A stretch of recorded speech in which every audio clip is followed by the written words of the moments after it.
اللہ رب العزت کی بابرکت نام سے شروع، جو بڑا ہی مہربان نہایت رحم کرنے والا ہے۔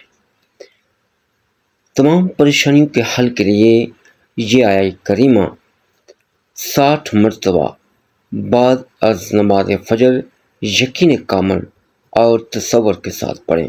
انشاءاللہ تعالیٰ تمام پریشانیوں سے نجات مل جائے گی۔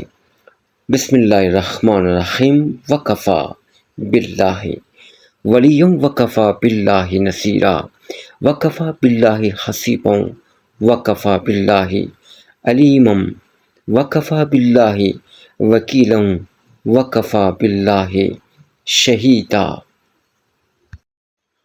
اس کے علاوہ گھر سے ناحسد اور غلط فہمیوں کے خاتمے کے لیے یا ودود یا سلام ہر نماز کے بعد ایک تسبیح روزانہ پڑھ لیں، گھر سے ناحسد جھگڑے وغیرہ ختم ہو جائیں گے۔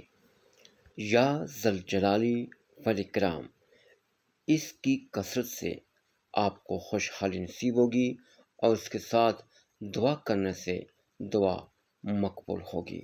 اللہ کریم ہمیں اپنے فضل و کرم سے تمام مشکلات سے نجات عطا فرمائے، آمین۔